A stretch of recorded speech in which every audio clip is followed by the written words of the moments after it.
you wanted a series on obesity, so here we are. I have quite a few things to put on the syllabus for this series, and you may have other ideas. Feel free to add stuff in the comments.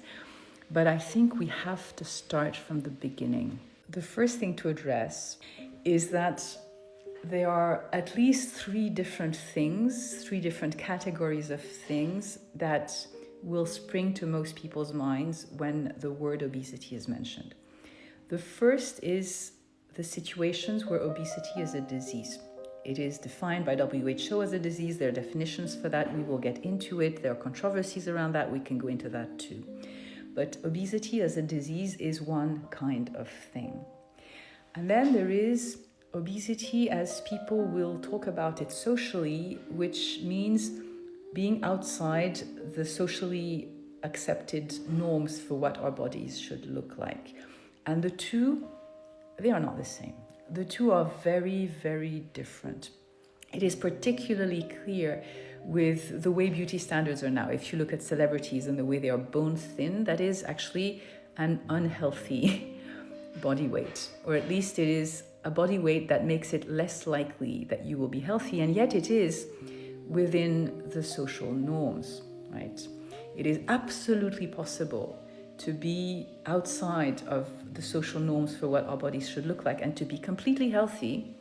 It is also sadly possible to be within the social norms of what our bodies should look like and to not be healthy, either because you're underweight or because of a different health problem. Not every health problem has to do with our weight. We can have diseases and still be within the societal expectations of what our bodies should look like. These are not a good proxy for health. So those are the two first categories: obesity as disease, and this calls to mind a whole set of things.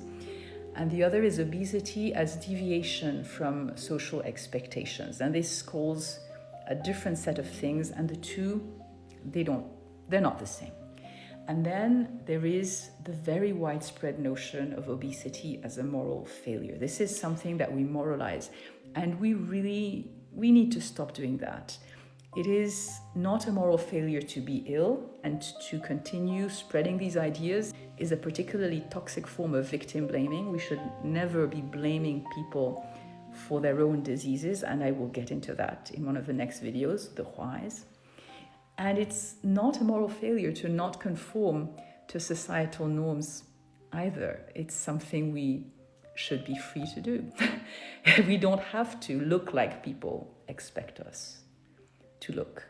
And I think, frankly, at this stage, the burden of proof is on you if you want to argue that we do have a moral duty to conform to social expectations as to the way that we look. We can have that discussion if you like, but that's the discussion we need to be having. You need to defend your position if you think that we have a moral duty to conform to whatever aspect society wants us to adhere to.